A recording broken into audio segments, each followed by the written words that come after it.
Welcome to the Communications Webcast, Creating Positive Partnerships with Families. This webcast is intended to benefit principals, classroom teachers, intervention specialists, tutors, and really anyone who communicates with families and parents as part of their work. Thank you for joining us. My name is Julie Daubenmeier, and my colleague Kim Ratcliffe is joining me today. Hello, everyone. We're excited to co-facilitate this webcast. While both of us have backgrounds focused in communications and public relations, we have spent much of our career working in the education field and are both former department employees. It's a pleasure that we get to work each day to help districts, schools, and educators more effectively communicate and talk about the many different education issues impacting teachers, students, and families. Please submit any questions that you have to the department at the email address on the screen. Remember, today's webcast will be available for replay, so you can watch it again or share it with a friend. Reference materials will be available on the Ohio Department of Education's page for the third grade reading guarantee. As educators, you serve as communicators and you interact with families on a day-to-day basis. As you work to help all students achieve reading success, it is important to have positive interactions with families around the third grade reading guarantee and early literacy, especially for families of students who have been identified as needing additional interventions under the third grade reading guarantee. Establishing a positive partnership with the family early on is critical to support the reading success of the child. So in this webcast, you will hear examples of what to do and what not to do in face-to-face and other verbal communications. You will experience examples of what to do and what not to do in written communications.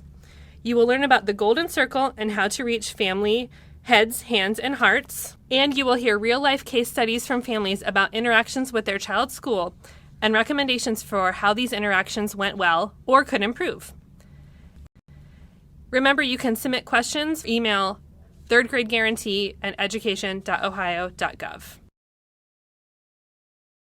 Let's jump into the first learning target, what to do and what not to do in face-to-face and other verbal communications. You interact verbally with families every day, either face-to-face or over the phone. There are probably some interactions that go very well, and some interactions where you wish you could have a do-over. It's important to get verbal communications around the third grade guarantee right, because they are critical opportunities to build and grow strong connections with families.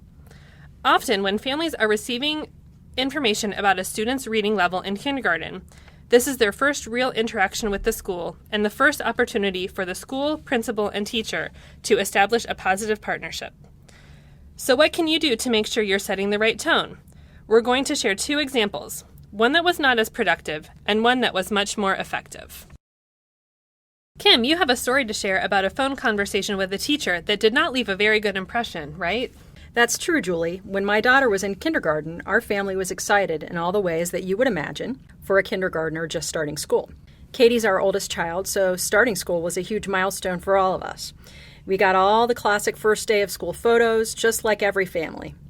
Everything seemed to be going well for the first few months until we had our first parent-teacher conference. And the teacher expressed some concerns with Katie's reading skills at that conference. We had nothing to benchmark against since Katie was our first child, and she learned to read with us and in preschool.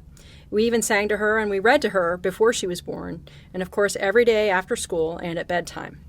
But during the conference, the teacher talked a lot about Katie's challenges as a problem, and she didn't really offer any concrete solutions or any action that she would be taking in the classroom or that we could do at home. So my husband and I came away from the conference feeling very protective of our girl and not feeling like the teacher was completely on our side. But we did want to give her the benefit of the doubt, and we decided that with clearer heads, we should follow up with her. So I called the teacher after classes and talked with her about what we could do more of, less of, or differently. Should we find a tutor for her? Read more books? Read different books?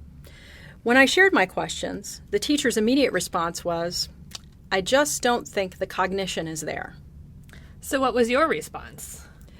Well, we struggled with this. It made us feel like the teacher wasn't on our side. But when we reflected a bit more, we knew that the teacher meant that our daughter was not understanding all that she was reading. But words do matter, and the way that message was shared left us feeling like she thought our child was the problem and that our child couldn't learn. So that was pretty frustrating. But I also think the conversation would have been different if we'd been together in person. So this is one of the hard things about communicating over the phone. and personal information that you share in those types of conversations that cuts right to your heart, it can be difficult to share in phone conversations. On the flip side, you have another story to share about a face-to-face communication that was much more effective. That's right, Julie, and it comes from my experience with my son, whose name is Joshua. He's a few years younger than Katie and went to school in the same district, but was with a different teacher. Our second run at kindergarten with him came with all of the same excitement, but slightly more trepidation because of our first experience. And we did discover that Josh also was behind with his reading.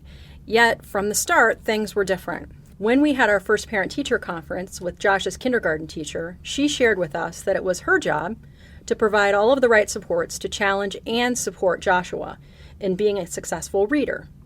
So she put Josh at the very center of our focus, not as a problem or issue, but as a child and learner. That's a great approach. And what else was different about this experience? Josh's teacher also gave us lots of ideas for things to do at home, specific books to help him practice what he needed to learn more deeply. And she explained how she would work with him individually and in groups in the classroom. We also met his reading recovery teacher, an additional support to all of us. I'm happy to report that today Josh is getting ready for high school, and he's been reading at a college grade level for a couple of years now. And as for his big sister Katie, well, she's taking college classes while in high school, and with all the right supports in place, she caught up to grade level reading a long time ago. Now that you've heard some examples of what not to do and to do with verbal communications, let's switch gears and talk about written communications. Like verbal communications, written communications are an important part of keeping families informed about the third grade reading guarantee and the progress and status of their child. This is especially important when communicating with families of students on RIMS. Providing regular updates and summaries of progress at each grading period are critical things to do. Written communications can almost be tougher than face-to-face interactions because in written communications, you don't have the opportunity to see or hear the other person's initial frame of mind or their reaction to the communication. That's why it's critical that written communications about the third grade reading guarantee and early literacy to families continue to set that positive tone and the feeling of partnership between the school and the family to ensure the student's reading success. Kim is going to talk about some examples we've seen about written communications that have been structured in not-so-friendly language for families. This often happens with communications to families of students who have been identified as not on track.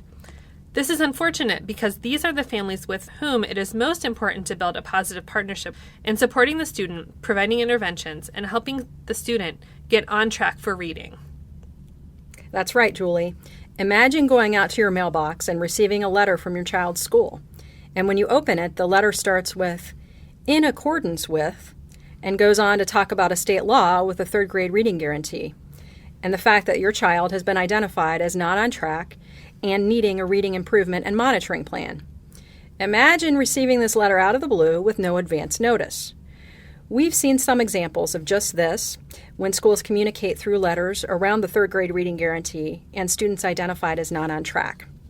When a family member receives a one-time communication that's impersonal, focusing on the building just meeting the letter of the law, and not focusing on actually helping the student, it's not helpful for the family.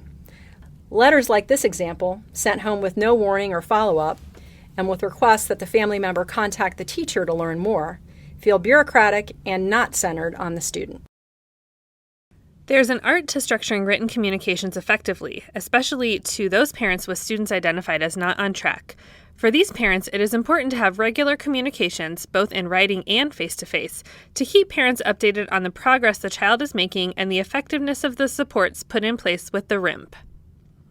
The same or similar information shared in the right context can make all the difference, including information in the letter or email that specifically describes the RIMP, like, "The RIMP will provide your child with additional intervention based on his or her weaknesses," and the types of supports that will be provided really help put a parent at ease, knowing that the supports being provided are targeted to the individual student. The letter should also include a copy of the RIMP and information about who all from the school is part of the plan, like the teacher, the reading intervention specialist, the tutor, etc. All of this information could be shared as a follow-up to conversation from the teacher and via regular email communication from the teacher to parents in conjunction with report cards. Instead of being part of an impersonal letter mailed home, it can be a reminder and framework for updates on the progress that the student is making, the supports in the RIMP, and what the parent can do to reinforce learning at home. After hearing about some good and not so good examples of both verbal and written communications, take a look at some of the top takeaways from our first 2 learning targets. Keep these in mind as you think over how you talk with families about the 3rd grade reading guarantee and craft emails and letters to send home to families about this important topic.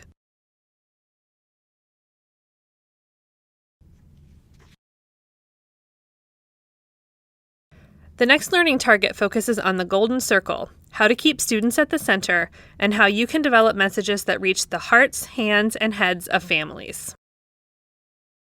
Simon Sinek is a researcher and author on communications that work in real-life conversations. In his book, Start With Why, he talks about how to speak so that we can inspire others. Sinek gives some good reminders that knowing the purpose, cause, or belief behind your words can inspire other people to better understand your motivations and be inspired to work with you. His research goes deep into biology, how our brains are structured, to reinforce that starting with why actually responds best to how our brains are hardwired to process information. Let's take a look at how this works. Sinek's golden circle focuses on 3 types of information: what, how, and why. And you can see how these different types of information play out in communications around this topic from a variety of sources, including districts and schools, the state, and the media. In the 3rd grade reading guarantee, the what type of information is focused on the policy details.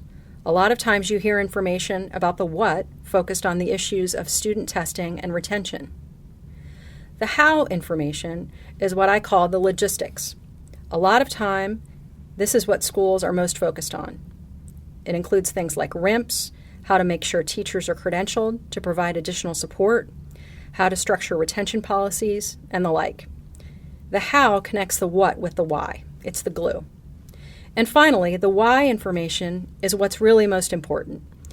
This is all around why the 3rd grade reading guarantee is vital and the reason for doing it in the first place, which is to help students be successful readers and to set them up for success throughout their school careers. How does this come together to connect with how our brains work? When you look at the brain from the top down, there are 3 main sections. Our neocortex handles our logical thought process and links back to the what. The 2 center sections of the brain are the limbic, responsible for feelings and behavior. So when we start communicating from the why perspective, we make a direct link to the limbic brain and get to emotions and behaviors. And then we work out to talk about the how before we connect to the what that our neocortex understands. This is what people mean when they talk about having a gut feeling about something and making a decision based upon that gut feeling. It comes from the why part of the brain, and that's why we start with the why. A principle of the golden circle is that most of the time, communications focus on the what and the how of a topic. But as you can see here, the communication should really focus and center on the why. And in this case, the why is the student. For families, their number one concern is how the 3rd grade reading guarantee impacts their own children, the people who matter most to them in the world. So that's why in communicating, you need to reach their hearts, heads, and hands. We found that we have to hit on all 3 of these communications touch points because their hearts link to how they feel and reinforce your why to enlist help for taking action. Their heads gets to the what and give them concrete facts to support your cause, and their hands, which give them something to do with that information, like what to read at home. Recently, we've been holding discussion groups with families throughout the state to get their feedback on the communications they receive about important education issues and how this communication can be improved. And we've heard some valuable feedback from families about the types of communication they receive from their child's school about the 3rd grade reading guarantee. Some of them have been positive experiences, while others have really left the families feeling frustrated and defeated. So we want to share with you some recommendations these families have for how schools can better communicate about the third grade reading guarantee with families. The first one is around being transparent. We recently heard from a family about their third grade child who missed passing third grade reading by just 2 points. But the school could not answer what was on the test or why she didn't pass, so the family had to go straight to the Ohio Department of Education to get answers, and they felt very frustrated because of this. The second one is around consistency and regular ongoing communications. As much as possible, make sure that the principal, teacher, any intervention specialists, and tutors are all on the same page in terms of the support plan for the student, but also in terms of the school's general approach. This should also be communicated on a regular basis, not just a one-time communication at the beginning of the school year. And finally, and maybe most important, families want to know how they can help their child be successful. They want to know about resources available, events or activities that they can attend with their child, and someone they can call or contact for help. We want to make sure you are aware of the communications resources available to help you communicate about the third grade reading guarantee and early literacy with families in your school. The Ohio Department of Education has a variety of information available on its website to help districts and schools communicate about the third grade reading guarantee and early literacy. These resources include parent roadmaps, a fact sheet, sample newsletter text, an infographic, and a video you can show at family meetings. Also, InfoHio, an organization that partners with the department, has a variety of beach bag resources for families, with reading activities they can do with their students at home. Thank you for participating in the Building Positive Partnerships with Families webcast. Don't forget, materials from this webcast are available via the department's website after July 1st. If you have any questions, you can submit them electronically to the email address on the screen. Thank you!